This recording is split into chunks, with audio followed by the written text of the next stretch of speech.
Well, hello everyone, and welcome once again to our webinar series. It's actually a pleasure to be here. It's the well, by now it's been several iterations already of the Philippines Australia Forum webinar in collaboration with the Trobe Asia. And at the same time, I would like to pay my respects to the Aboriginal owners, the Wurundjeri people, and respects also their elders, past, present, and emerging. And today we have a special webinar, and I know we very much hope you enjoy it. It's with Associate Professor Alfred Presbitero. And Alfred, you are Filipino yourself. You've been, doing your conducting your academic career here in Australia at Deakin University Business School. And the title of his presentation is Global Mobility and the Power of Cross-Cultural Intelligence. And I can't think of a more important issue, not only for Filipino scholars working in Australia, but as we were talking about, it speaks to broader issues for cultural and linguistically diverse communities doing academic work in Australia and international academics more generally. And after all, academia is a global enterprise. So very interesting topic. I look forward to your presentation, Alfred. And we have I remind our audience that we have a Q&A online following Alfred's presentation. So without further ado, Alfred, please go ahead. Thank you very much, Raul. Hope you could hear me. We hope the audience, those who are joining remotely, could also hear me. Good afternoon. Thank you very much for being here this afternoon. Such a delight to see all of you in person. Thank you very much, Konja and Odette, for being here this afternoon, and other esteemed guests. I also am aware that there's a number of us who are participating online, remotely. There are about 63 registrations, I think, online. So we also would like to engage with you, for those of you who are joining online. So please contribute if you've got any insights. We would like this discussion to be an engaging one. So please don't hesitate to share whatever insights or comments or questions that you may have. So this afternoon, as Raul mentioned, I would like to thank Raul and La Trobe Asia and the Philippines Australia Forum for inviting me in this event. I think it's such a good opportunity for me to share my research work. This afternoon, we'll be talking about global mobility and the power of cross-cultural intelligence, okay? We know that global mobility is really about the movement of people from one place to another, from one country to another. And we know that globalization is really the impetus for that global mobility. Because of globalization, people have moved from one country to another. So that is the general context by which we'll be having this discussion. But whilst we are talking about global mobility, particularly into Australia, let's not forget, and let's always remember that we are in this amazing, beautiful land, which is an Aboriginal land. So I'd like to oops. My clicker is not working. Should be.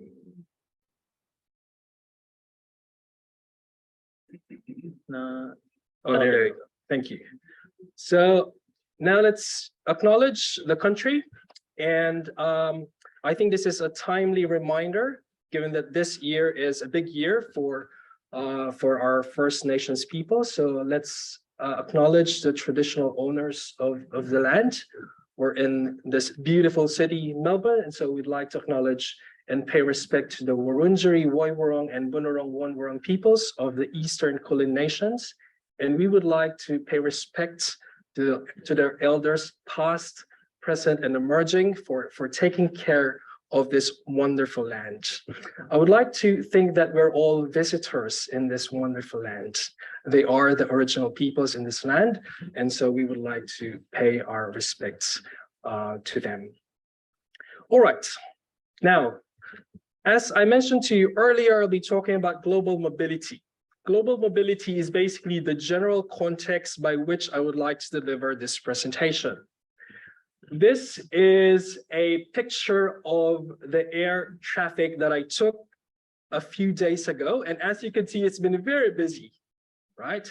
We know that it's been curtailed during the pandemic. The international travels were curtailed during the pandemic because of the international border closures. And we understand that and we experience that here, in particular here in Australia.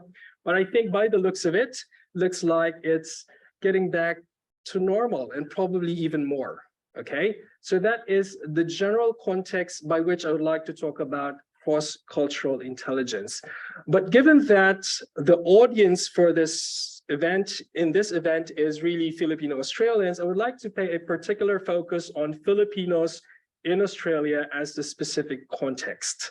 So I would like to generate some valuable insights, some important insights that will be valuable for Filipinos who are here in Australia as the specific context for this particular presentation. So I actually asked the Philippine consulate in Canberra and also the migration workers group if they have any statistics in terms of the number of Filipinos in Australia, because I'm very curious and I would like us to have a deeper understanding about that particular context and for us to give some flavor and some meat into our discussion for today. And they're very generous and they're very helpful to direct me to this particular information. So this information is from the Australian Bureau of Statistics. This is based from the most recent census that we had, 2021 census. And basically, it shows the number of people in Australia who were born in the Philippines. And as you can see, there are about close to 300,000 people in Australia who are born in the Philippines. A big percentage, 70% of that, has Australian citizenship, and 30% has a non-Australian citizenship. It could be permanent residents holding a Philippine passport, it could be international students, etc. Looking further into the data, we could see that the Philippines is the fourth source of international migration into Australia, next to India, England, and China. The same figure can be found in terms of the family migration. So that particular pathway, bringing in the family, Philippines is also the fourth.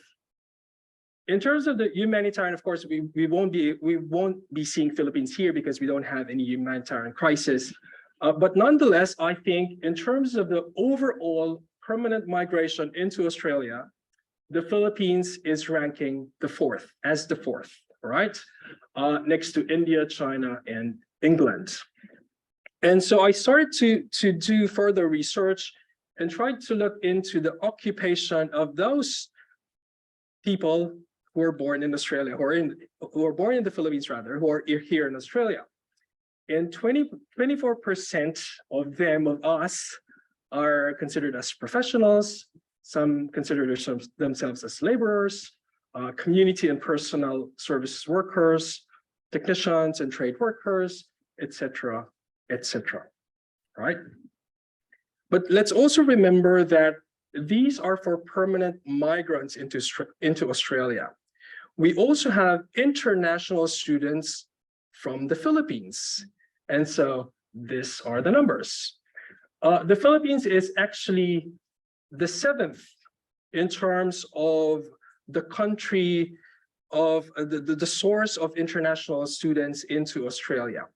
Of course, we got China on top of the list, followed by India, Nepal, Colombia, Vietnam, Thailand, and the Philippines. I've been doing a lot of work in this space because I'm currently the MBA International Director at Deakin Business School, and I've been doing a lot of managing and teaching in the MBA international space. I've been taking in charge of our international students who are doing MBA at Deakin Business School. And part of my role is to do a lot of recruitment overseas. So I've been traveling a lot, and I've been traveling to India. I'll be in India again in October, traveling around India because India is one of the key market for Deakin, for our MBA. So I'm trying to get more students from India. And my colleagues have been asking me, why is it that we don't get much international students from the Philippines? And the default answer that I would give to them is because I think Filipinos are looking more towards the North America for their graduate studies. And that's because of the similarity with our educational systems, right? So it's very easy for us to enter an American or a Canadian system because our educational system in the Philippines is patterned after them. Also, I think as Filipinos, we are very much aware of the American culture, of the North American culture. So it's very easy for us when we move to the United States, we don't experience too much culture shock because we're very familiar with the American culture.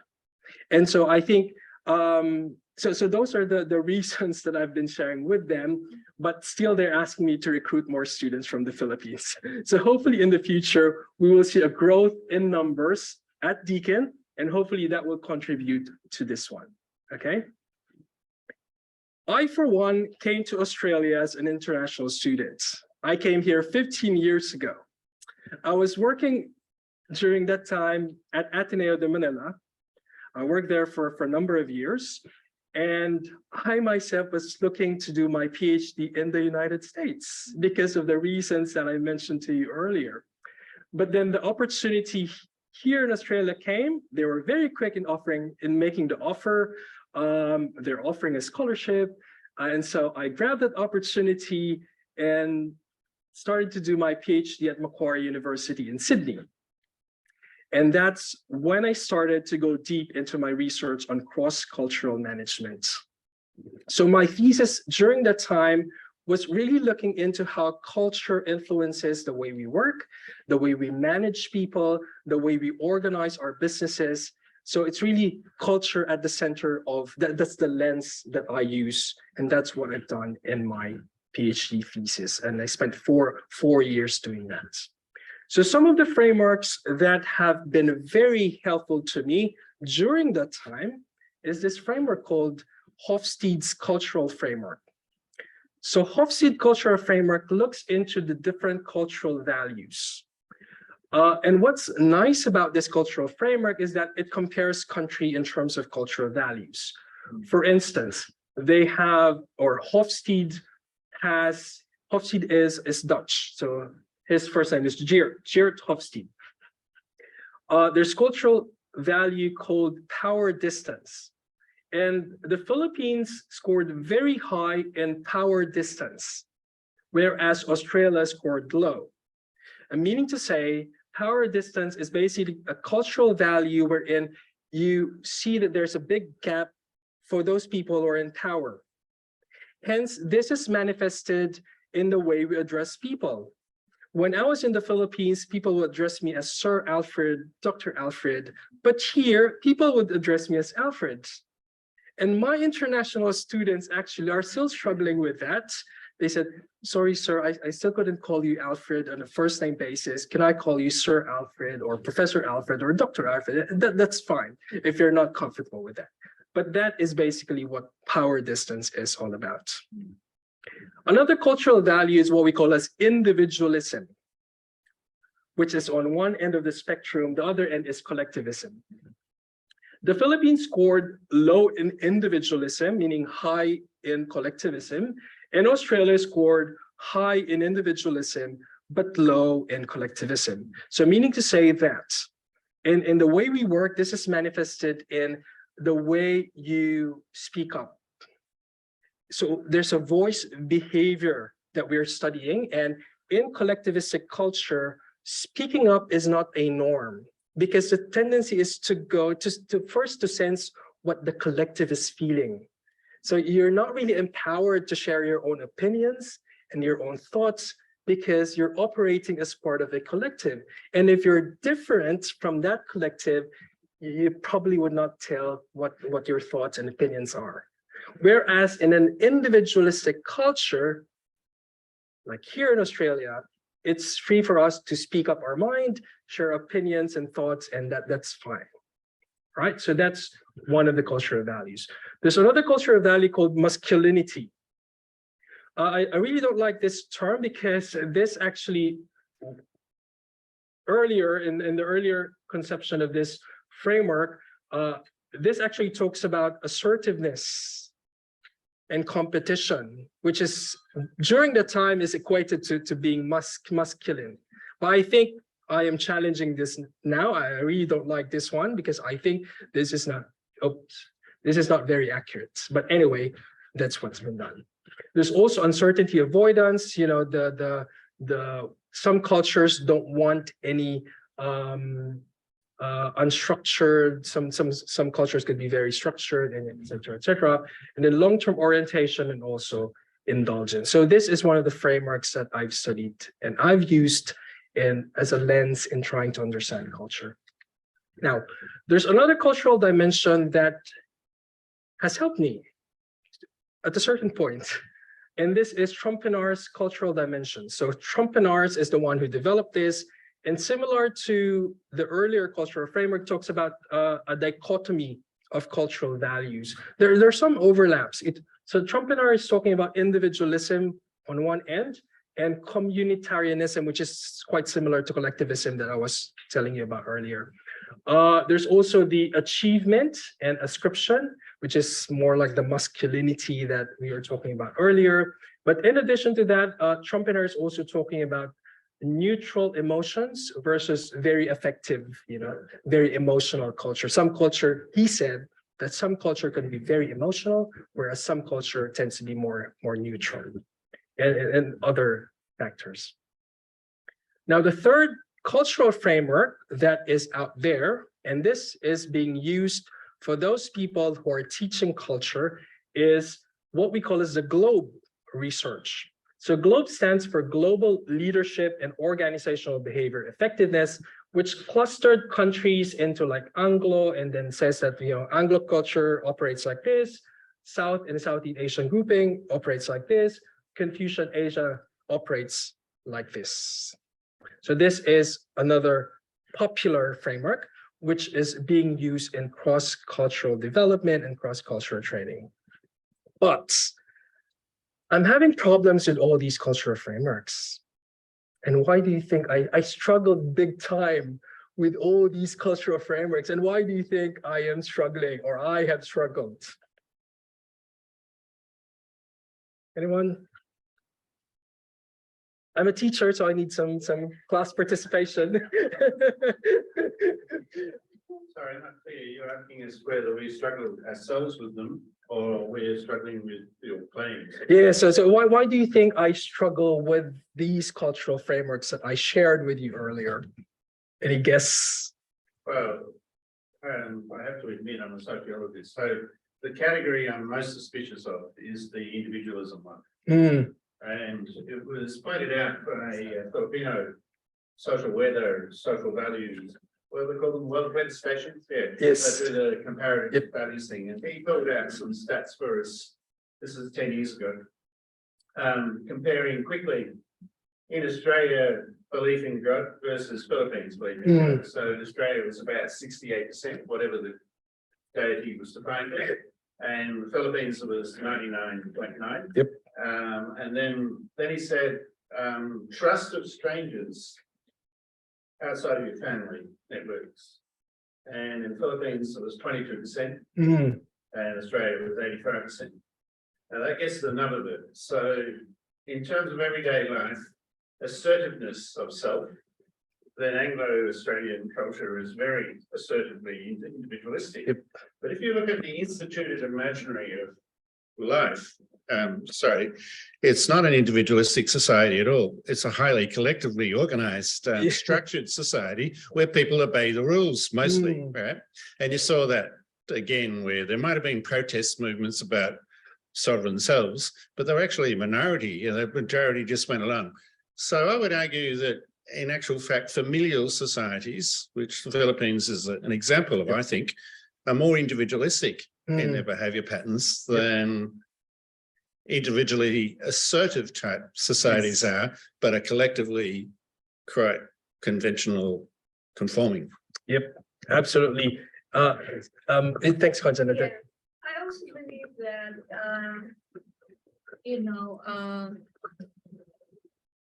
there is no truism that operates in a vacuum, and everything is dynamic. And because people move around, they get also influenced by other things. So maybe at this time you are individualistic because you are in America, so you have to conform, right?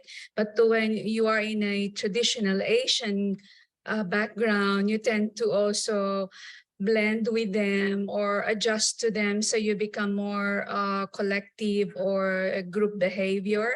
So I think that, and also the social media and the media's influencing the way people behave. Yep. Thanks, Trevor, and thanks, Conjure. I think those are excellent points. And I completely agree with you. Like, all these cultural frameworks promote stereotypes.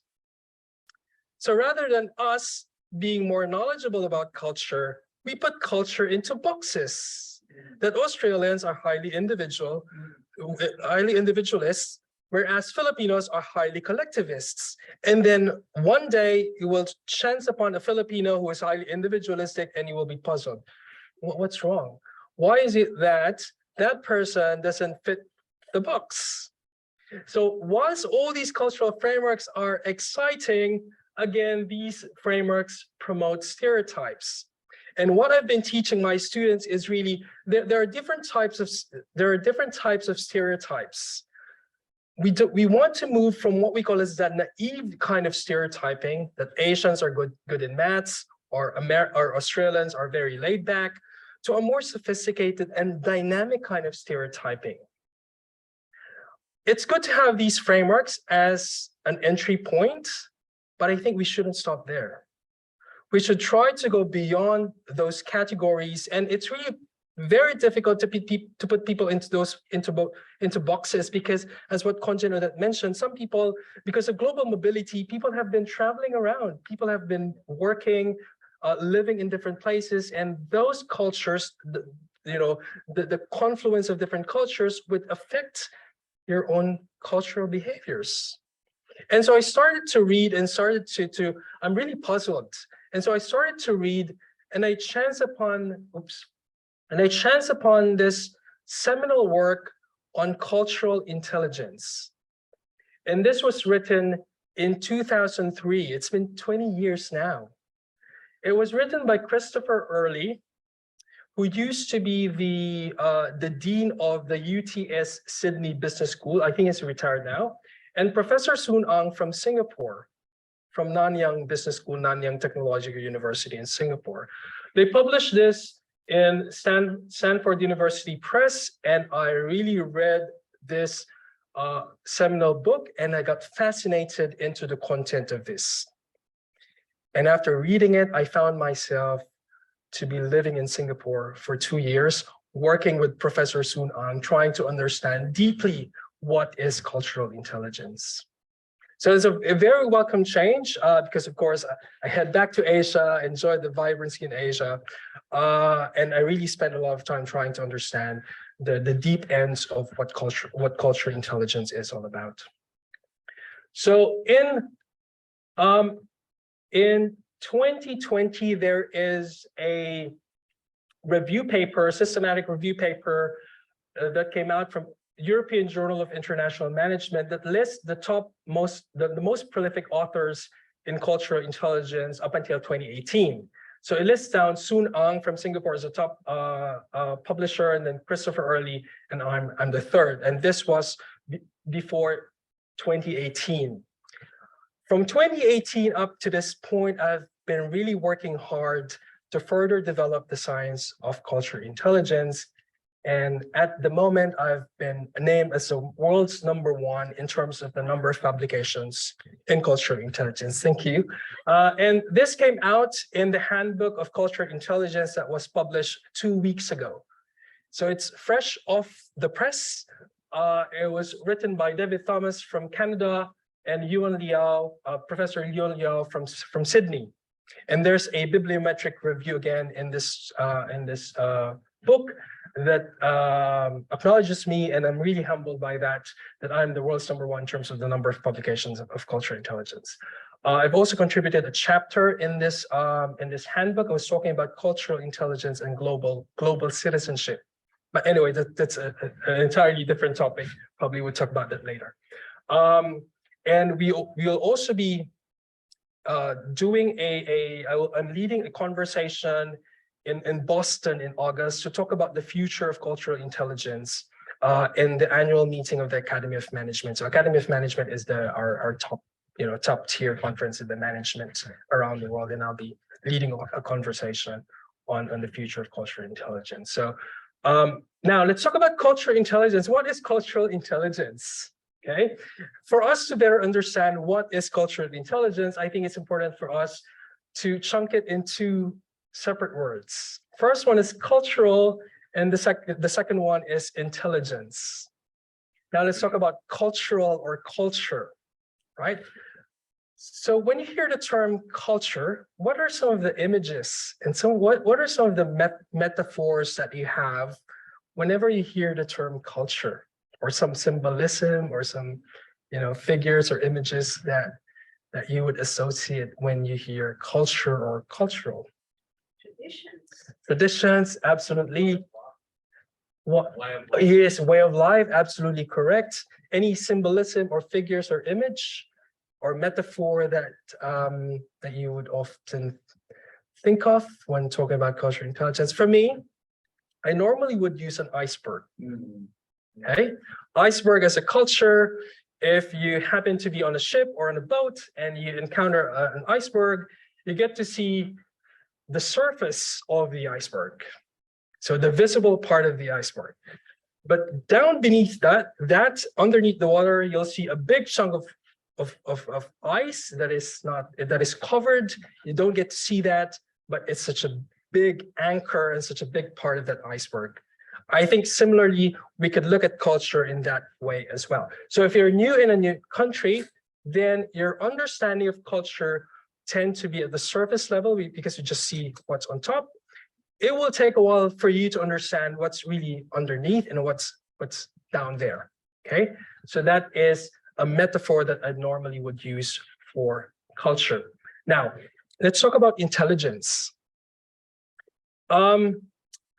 So intelligence scholars have been debating even up to now what is intelligence. They started talking in the 1921, so there's a big symposium in 1921, and scholars in the intelligence field were talking back then what is intelligence, and they couldn't agree what is intelligence. 45 years later, in 1986, there's another big symposium. Of course, I wasn't there. I wasn't there. There's still a big symposium, and they're talking about intelligence, and they still couldn't agree because they're coming from different lenses, sociological, psychological, et cetera. But there's one common theme that emerged in those two symposium, that intelligence is the capability of a person to adjust in a particular environment. Hence, that is the way IQ, EQ, and also CQ has been framed. So for IQ, it's a person's ability to adjust in the classroom setting. And if you pass the standardized test in the academic setting, then you're high in IQ. Similarly for EQ, if you're very good in that domain of emotions regulation, if you're very good in managing your emotions, then one could say that you're emotionally intelligent.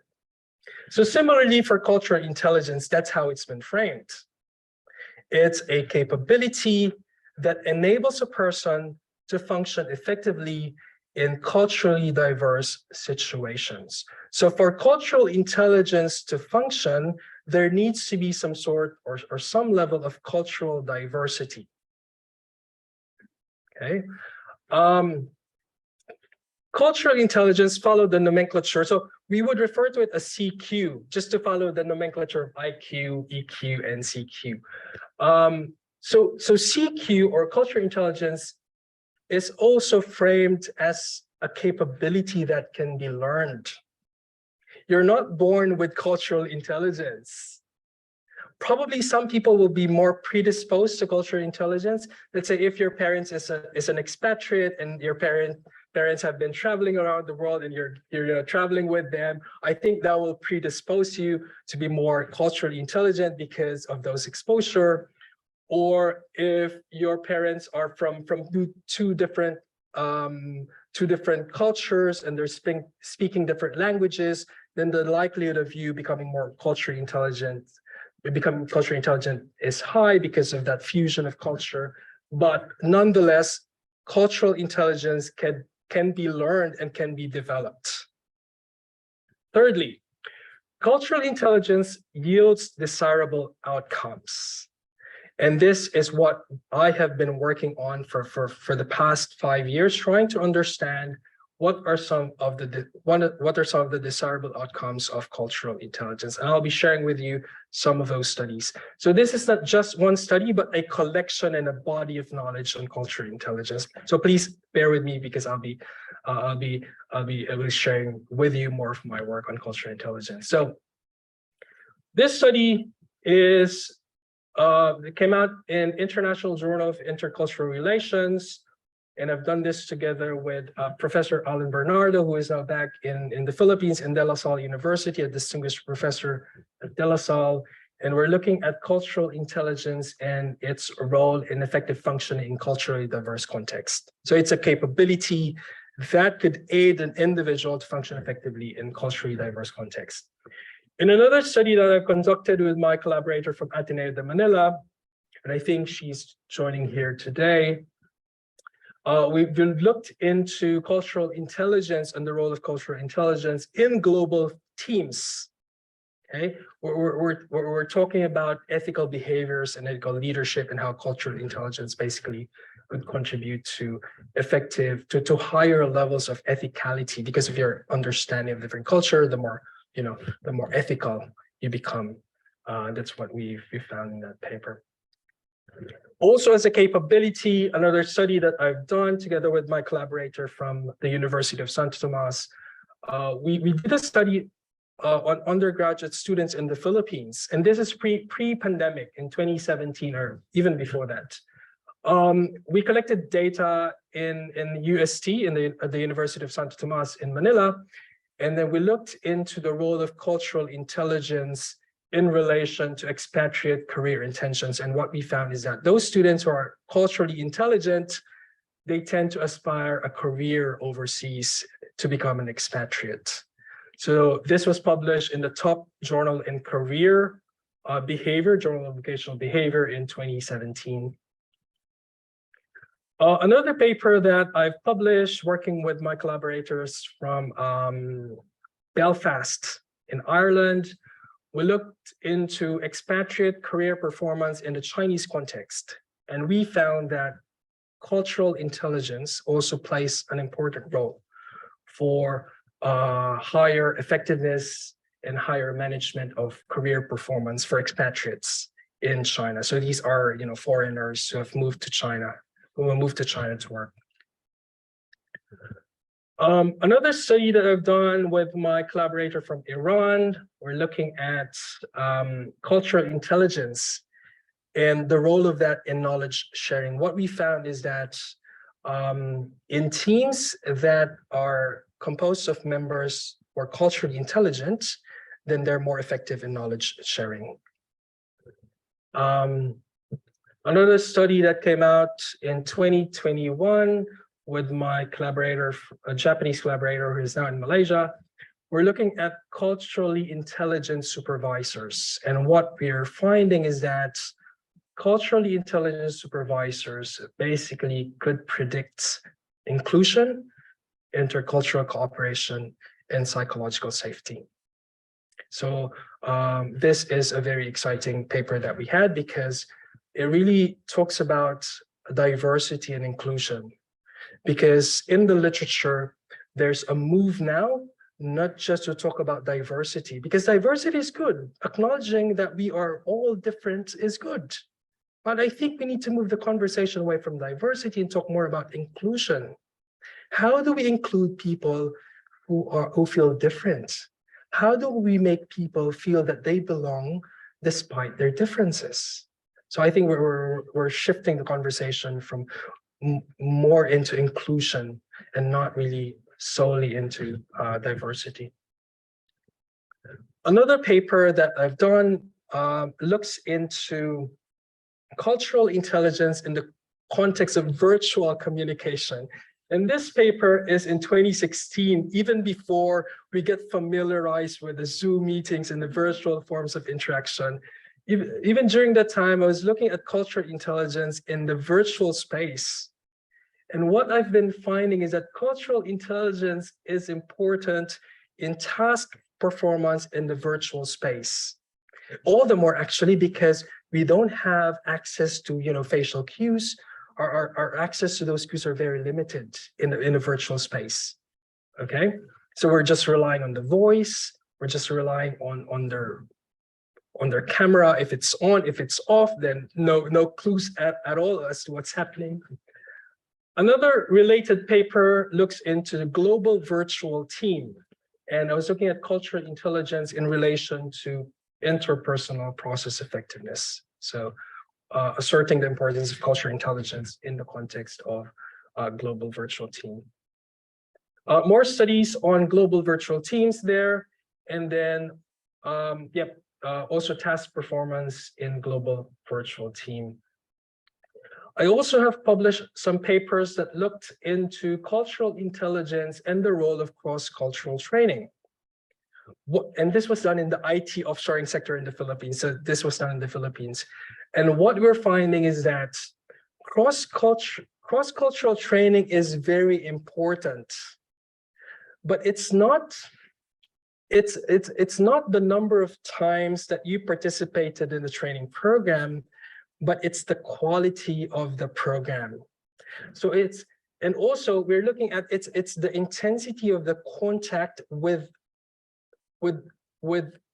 person from another culture. Because one could argue that, hey, I've been traveling around the world, I've traveled all over the world, but you're just hopping from one place to another, not really spending much time there and just trying to see this, the views and doing all the holidaying stuff, but not really interacting with locals, not eating the local cuisines, et cetera, et cetera. What we're finding in this study is that it's not the number of travels, but it's really the intensity of the contact with someone who is perceived to be culturally different that matters in the development of cultural intelligence. There's another study that I've done. This is involving international students here in Australia. I've done this way back in 2016, that's correct. I was looking at culture shock and reverse culture shock, because culture shock has two elements. So I was looking at international students who've just arrived here in Australia and how their exposure to different cultures help them develop their cultural intelligence and help them manage their culture shock. So we're finding that support for that argument. But I'm also finding that because of the cultural intelligence that they've learned here, they were able to manage their culture shock when they get back home.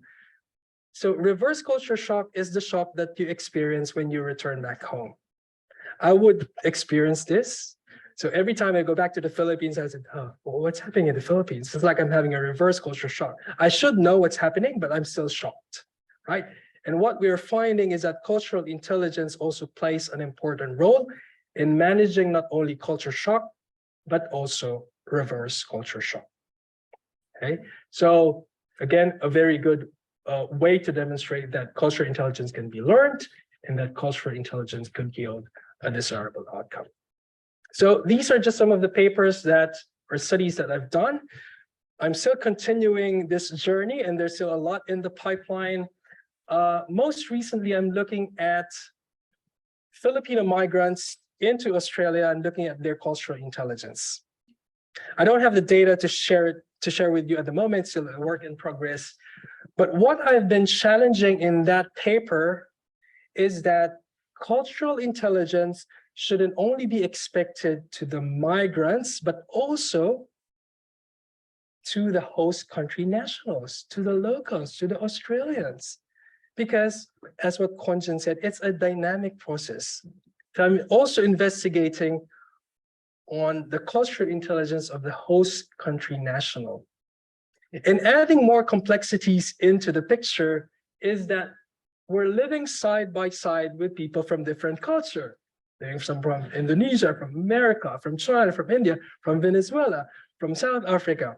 And that makes it really a collection of icebergs that you have to understand. So it's not just the Australian iceberg that you have to understand, but you also have to understand each and every cultural iceberg because you interact with them day to day. You just don't interact with Australians, you interact with other cultures as well. Similarly, for the Australians, they interact with different people. And so I'm stretching the conceptualization of cultural intelligence because of the crisscrossing of interactions, that our conversation should really be more about cross-cultural intelligence. And hopefully, through this work, we could expand further the outcomes of cultural intelligence. I'm doing some work now looking more into the inclusion space and how cultural intelligence of the migrants and of the host country national would both contribute an interactive effect and contribution towards inclusion. And I'm also working on a paper now that looks into the role of cultural intelligence in terms of reducing racism. I've been interviewed by Herald Sun a few months ago, and they would like me to comment about how we could reduce racism in Australia. Racism being categorized as a blatant racism, so those that are directly felt and observed, but there are also racism that are at the implicit, that you don't feel that it's directly pointed to you, but you feel that it's there. So sometimes we call it microaggressions. So I've been interviewed by Herald Sun, and I was just saying that if we take cultural intelligence more seriously in our workplaces, in our organizations, in our schools, there will be higher chances that we will reduce racism, whether it's blatant or implicit or unconscious racism in Australia. So the work continues, and I hope that you will continue journeying with me in trying to leverage on the power of cultural intelligence. And so I would like to invite you to this network that I am launching today. This is a cross-cultural intelligence network here in Australia for us to continue the conversation and not just to stop here. So what I would like to really achieve in this network is for us to have a group of people who are passionate about cross-cultural intelligence who could help me to really laymanize the work on cultural intelligence and bring it into our communities, because I think that there's really a need for us to bring the science of cultural intelligence down there to our communities, to our multicultural communities, or to our workplaces, or to our schools. And I hope that you could help me do that. So for those of you who are interested, please reach out to me. This is my email address. And I hope that provided you some sort of an idea as to what cultural intelligence. Again, the journey continues. There's still a lot of work to be done, but I hope that this somehow gave you a snapshot of what cultural intelligence is all about. Thank you very much. Yes, Panjanada. Sorry for preempting. Preempt and yeah. Yeah, I'm really interested in the application of cultural intelligence, such as what you said, reducing racism, you know, from the host government or a host country, for instance. Now, I'm not new to cross-cultural intelligence because I was back in the Philippines. I was the executive director for HR, and with the help of Ateneo, we developed the what they call this competency framework for DFA. So one of those competencies that we have identified is cultural adaptability and resilience, Yes. which is more or less the same as this one. But you know, in applying cultural intelligence in my current work now, it gives me this thought of how can you help international students, because you know Australia is promoting education as one of the you say export industries or revenue creating endeavors.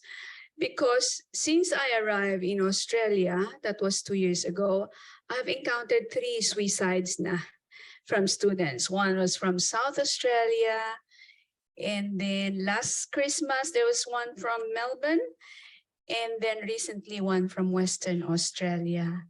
So in that sense, I feel that coming to Australia to study and live have not been favorable to them, or they were not able to adjust, etc. So your kind of work in applying to actual work, to the actual conditions of international students could probably help. Yes, thanks for sharing that, Conchana. That it's a bit confronting to hear that we do have international students who have been committing suicide, and Filipino international students. It's really sad to hear that. Well, we don't know the reason. We don't want to go into the details, but perhaps they feel that they're not being supported. They're experiencing culture shock. They're struggling, maybe financially, emotionally. We don't know the reason. But certainly, I think there's a lot to be done, and cultural intelligence is a capability that can be learned, as I mentioned earlier. So I think there's a lot of work that we need to do to mentor them on how they could effectively adjust. Again, we don't know the reason behind those cases. We don't know whether they've experienced racism, whatever. But regardless of the gravity of the reason, I think cultural intelligence and learning more about the culture and how, because I think it's not only, we shouldn't look only at the host country, but we also look at the resilience of the person. So there's a lot of intrapersonal capabilities that needs to be built. So like resilience, being able to speak up. I think, as I mentioned to you, sometimes in a collectivistic culture, it's quite difficult to really say your piece because it might be perceived as something that you're weak, etc., etc. So the ability, the voice behavior to speak up when you need some help, I think is very important. What about preparing them before they even get a visa to go overseas, or when they get to a foreign country?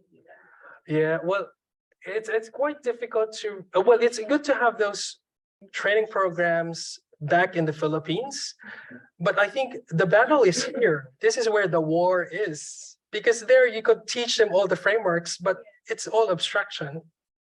So here, this is where the battlefield is, and this is where we have to teach them all the defenses and the armory, and for them to be able to manage that. So I think we need to do a lot more in terms of supporting them when they are here, because they may know all these cultural frameworks that I was telling you about earlier, but if you're in the battlefield, that's a different story altogether. Yeah, that's correct. Thank you so much for the question. And Yoli. Oh, thank you.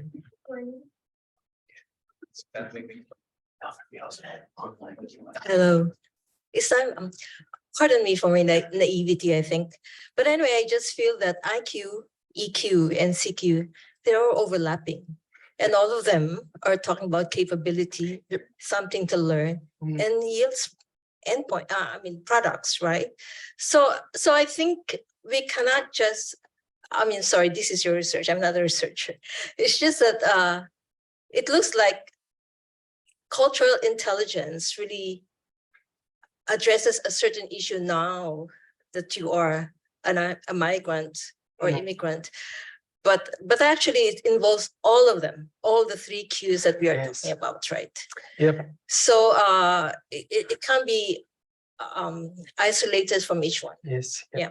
Yep. That's a very good point. Thank you for raising that. I completely agree that they're all interrelated. In fact, one of my colleagues has done a study on this, trying to study IQ, EQ, and CQ. What we found in the leadership space, in the global leadership space, it's cultural intelligence that is more salient, and it's more needed in the global leadership space. Whereas in the domestic leadership space, when you're managing your people from your own culture, it is the EQ and IQ that is important. So what we're saying here is that if you are functioning in a global context, if you're in the cross-cultural space, then you need cultural intelligence. Because as that research is finding, in domestic, when you're managing your own people and you're familiar with their culture, cultural intelligence may not be needed. What you need is EQ for them to be able to connect with them, and IQ for them to, to manage them well. So, but absolutely correct. They're all interrelated. But culture is what you do every day. Mm, So stereotyping is what you're talking about, but because every individual is different. Yep. Different background, different Yes. family, different house, different Yes. space, everything is already. yes, that's It's not a correct. very simple Yeah. issue that you're touching on. Yep. Yep. So that's why it's very complicated, because there's a lot of layers of culture in us. And the discussion in the cultural intelligence space is actually at the country level. We're not even talking about, let's say the Philippines has a lot of cultural layers within the country. Australia has a lot of cultures within Australia. But at the moment, the discussion in CQ is actually at the country level. And so there's still a lot of work to be done in this space. So no, thank you so much. We're gonna switch to the online space Oh, thank just you. for a couple of questions, and we do have first. Well, Raja Gosal has two questions that I'm going to combine for the sake of the discussion. Does culture vary the creativity of the individual and group? For example, would collective cultures encourage better teamwork and creativity? So that's one side of the question. Then on a related note, do cultures high on individualism do better in creativity, innovation, and is there some correlation? For example, Nobel Prizes from different countries, and I think that has to do with not sort of delving a bit into what perhaps into cultural intelligence Yes. and the connection with specific traits. Thanks, Raul, and thanks to Raja for the question. Wonderful question. So there are also some studies that are emerging talking about global teams and creativity in global teams and the role of cultural intelligence. And what those studies are finding is that cultural intelligence is very important for being able to generate an output that is a product of a collection of different cultures. What I'm trying to say here is that if you are a manager, for instance, who is culturally intelligent, you will be able to tap into the different cultures of different people. Different people have different ways of working. Some are very structured, some are less structured, some are very prompt, some are less prompt. And so if you're a manager who is culturally intelligent, then you should be able to leverage on each person's strengths and manage the weaknesses of some, in terms of not being structured or being lenient or being late sometimes in terms of submitting their output. So cultural intelligence, at least from the study that I've been doing, cultural intelligence of managers and supervisors is important for those differences in groups to be managed. So I'm not sure whether that answered the question properly, but hopefully it does.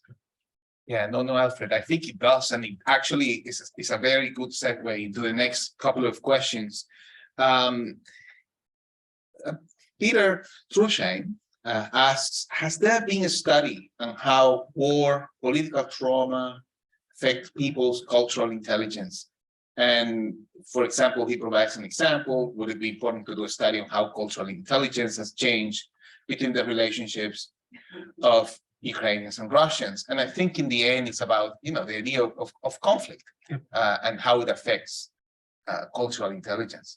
Yep. Thanks, Peter, for that. Great question.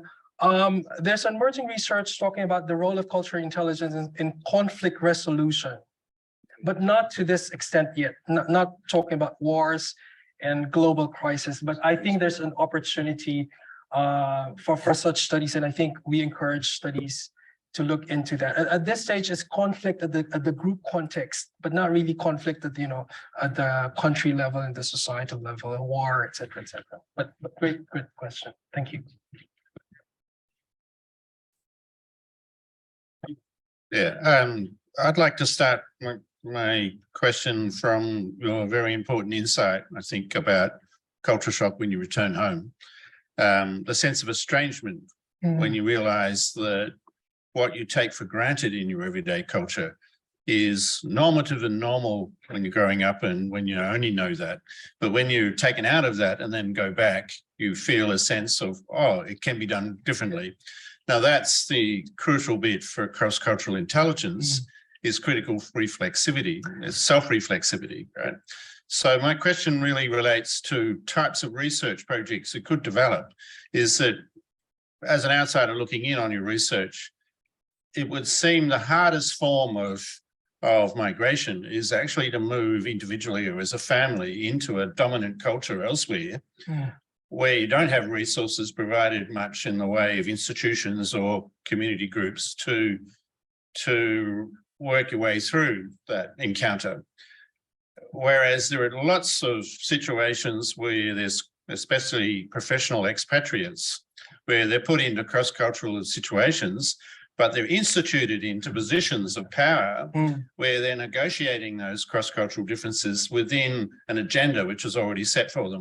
So give an example of the different kinds of case studies that could be done. For example, is a world difference for a Filipino migrant to land in a country town which has been dominated by sheep wheat production for the last 150 years, is rich, but has been Anglo for 150 and doesn't have to think about why it's Anglo and why it's rich, etc. That's much tougher than going to a multicultural agricultural town where there's lots of migrants that have just moved in, where you're already dealing with how to deal with difference in an active sense. Secondly, in the professional context, the mining companies in Australia, I've seen examples of Japanese companies where they produce their own culture in Australia, and they only have minimal interaction with outside of that professional things. But it's one company shifting its culture into another thing. And that's a typical strategy that imperialists used a lot. And then you get a lot of people who are attached to that culture, which do the translation for them, right? Or you get the multicultural, multinational company, which has everybody from all over the world working for them, but they fly in and they work in a specific environment for specific outcomes. And their relationship to placemaking is only to do with extraction. It's got nothing else, right? And it's highly cosmopolitan within that context, but they don't have to actually think about it.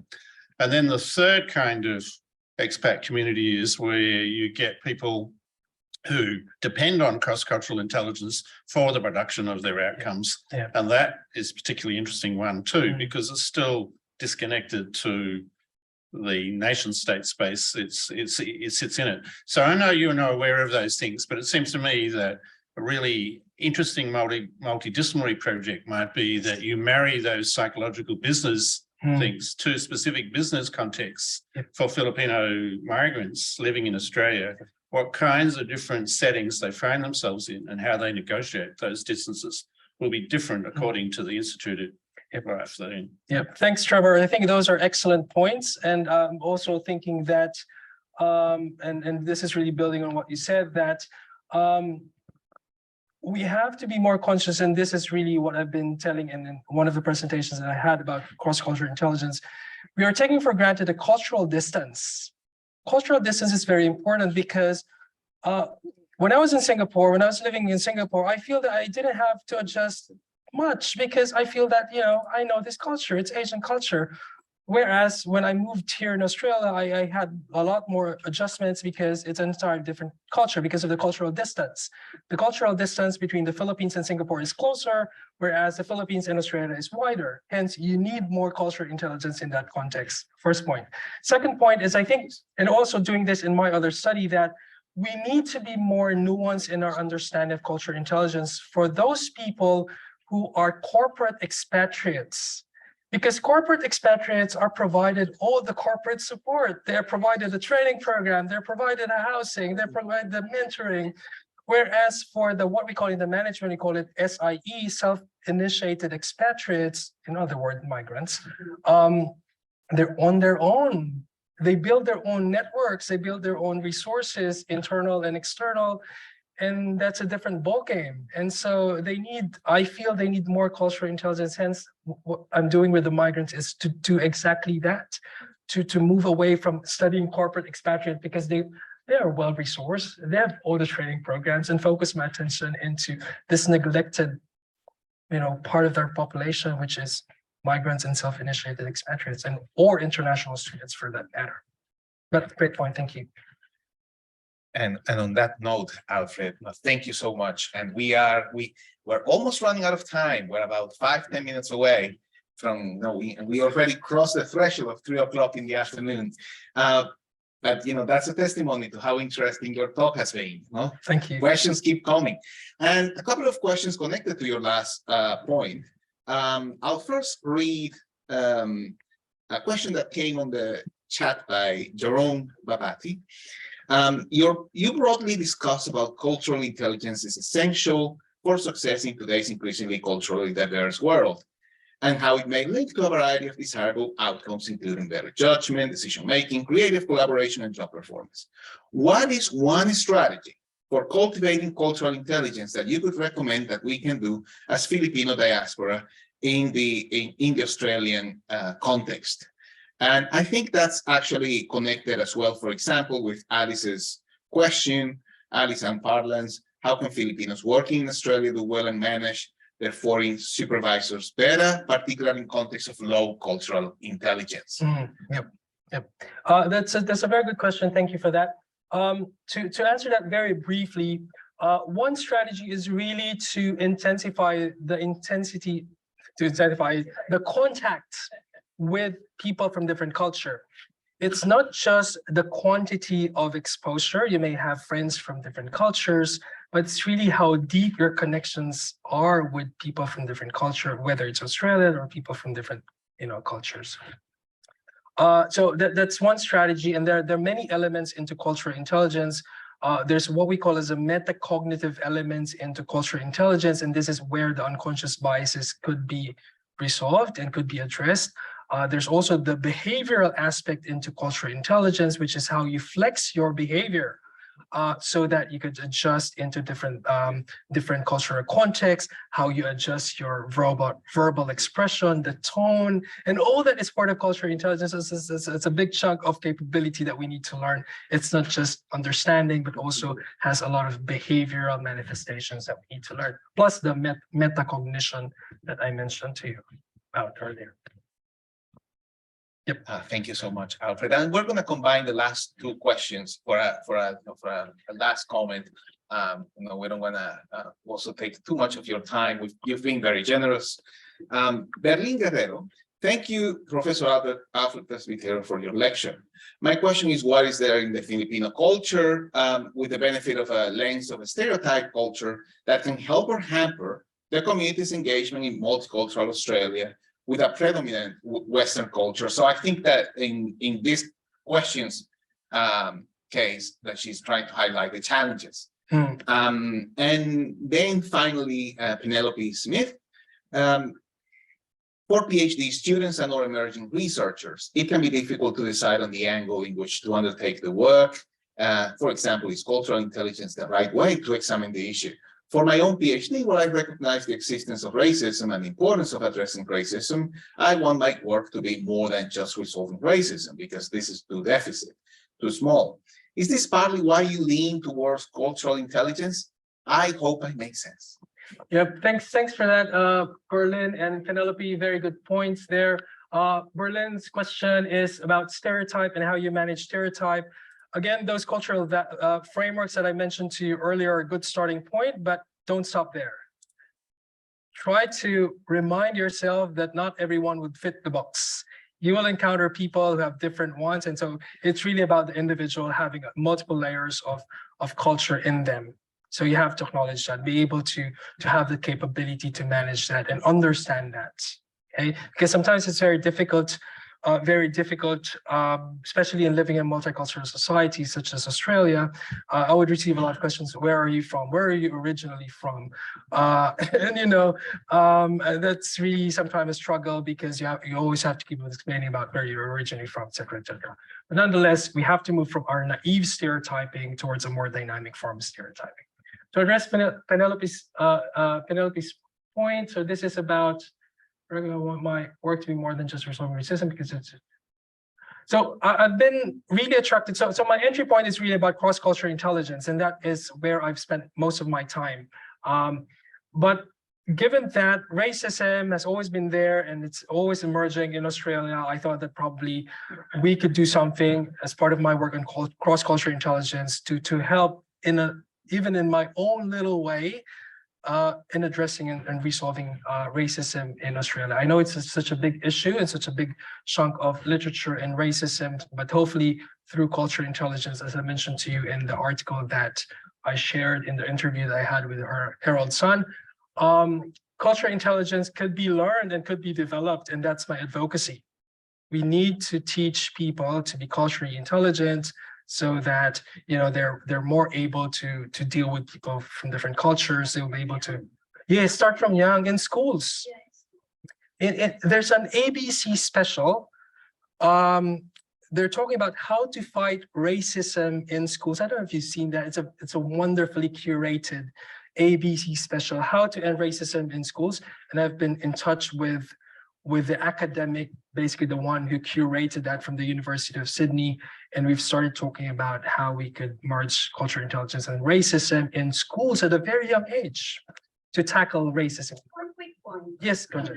Sure. Yeah, I was listening to some Australian education experts just recently, and they were talking about developing 3 dimensions in teaching young children. And they talked about First Nations, Asia, and sustainability. And these are not subjects to be taught, but it will be, how would you call it?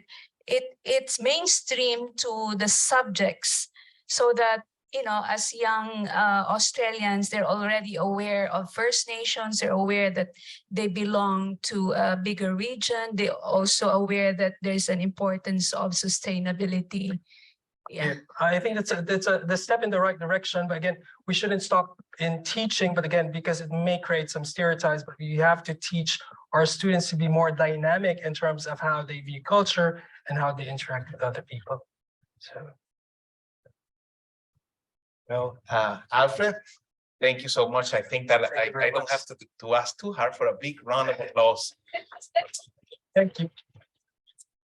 Thank you so much for sharing your work with us, and we wish you the very best. We can see that there are projects ongoing, and we look forward also to offering this space once again to any of your projects. Whenever you want to share with us, well, here we are, and looking forward to it. Thank you so much again. Thank you very much, Raul. Thank you to La Trobe Asia and the Philippines Australia Forum. And for those who are interested in this network, because we need to spread the word and have more people involved, please email me, and I'm more than happy to share with you more information about this. Thank you. And as an in-person member of the seminar, can we send a cheerio and thank you to all the questions that came from people on Zoom? That was really good. Yes. Thank you very much. That's right, for our Zoom Zoom participants. Thank you very much. Thank you very much.